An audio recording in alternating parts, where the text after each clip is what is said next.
warahmatullahi wabarakatuh. Perkenalkan, kami dari kelompok Zakat. Nama saya Dwi Adrian Saputra, nomor absen 11. Nama saya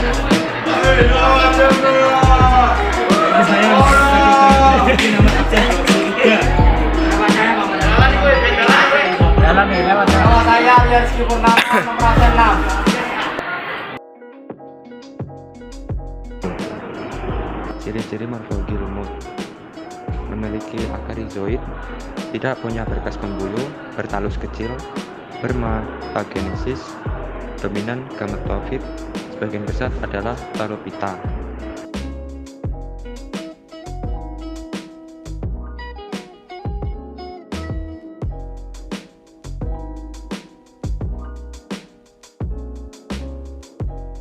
Menentukan termasuk ke dalam kelas apa.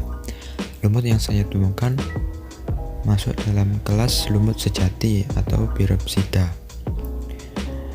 yaitu lumut yang umumnya tumbuh di tanah, tembok, dan tempat-tempat terbuka lainnya.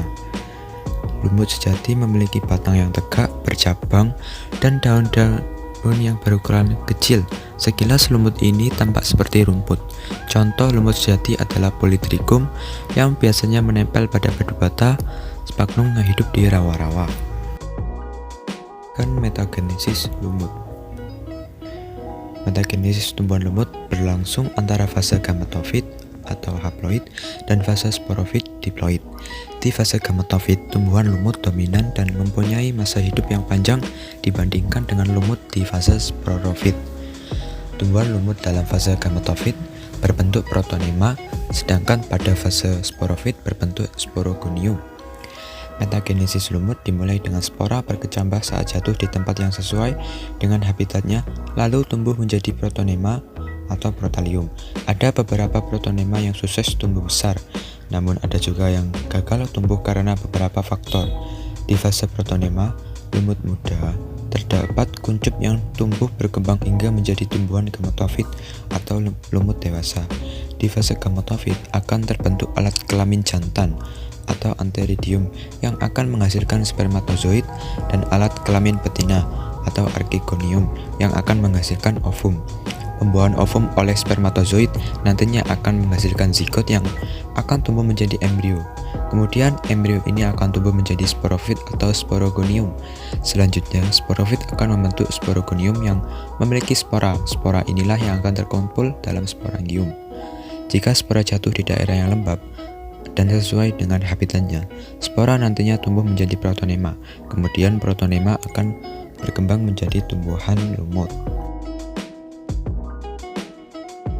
Peranan lumut dalam bidang kesehatan: bisa menjadi obat hepatitis, membantu menyembuhkan luka, mengobati gatal-gatal.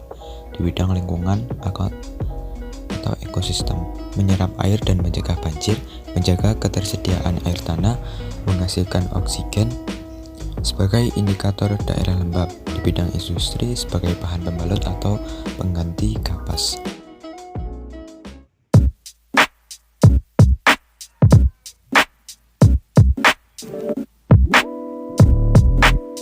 Bagi tumbuhan paku. Ciri-ciri tumbuhan paku: struktur seperti akar, batang, daun, memiliki xilem dan phloem. Bisa ditemukan di air, tempat lembab, menempel pada taman lain, sampah, atau sisa tumbuhan lain. Tidak bisa menghasilkan biji, memiliki spora untuk berkembang biak, mengalami metagenesis atau pergiliran keturunan, daun muda akan menggulung, tidak memiliki bunga, secara umum memiliki rizom atau batang yang ada di dalam tanah. 2.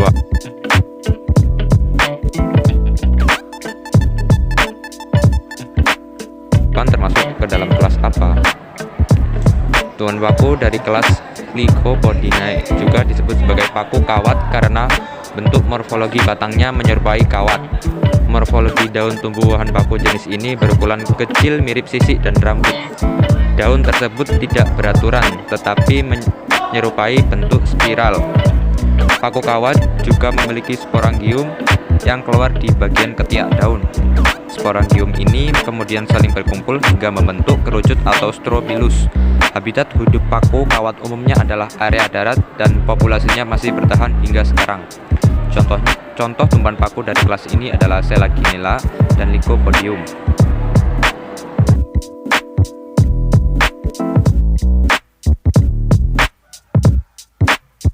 Analisis tumbuhan paku.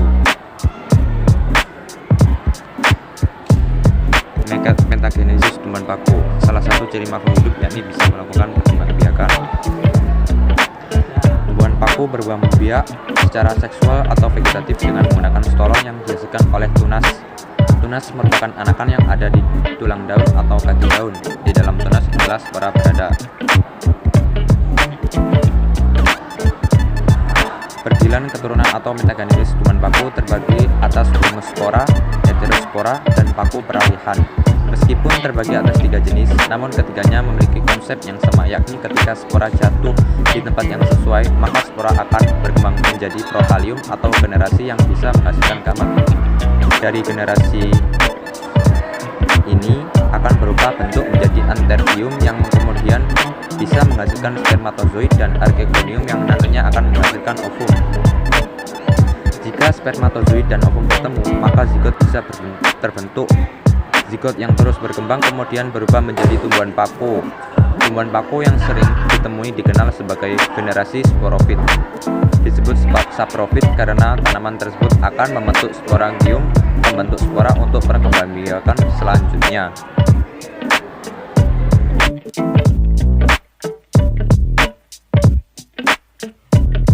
Paku digunakan untuk tanaman hias seperti paku jenis Selaginella, Platycerium, Andianthum, dan Asplenium. Bisa untuk pupuk hijau seperti tanaman Azolla yang bersimbiosis dengan Anabaena azolla. Bahan campuran obat herbal seperti paku Lycopodium, Clavatum, dan Aspidium filixmax.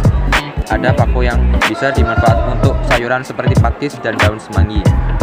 Melindungi tanaman lain. Bisa digunakan untuk bahan pembersih dan penggosok seperti paku ekor kuda karena ada kandungan silikon dioksida. Material bangunan digunakan untuk dekorasi rumah, karangan bunga, dan berbagai keperluan lainnya. Sekian dari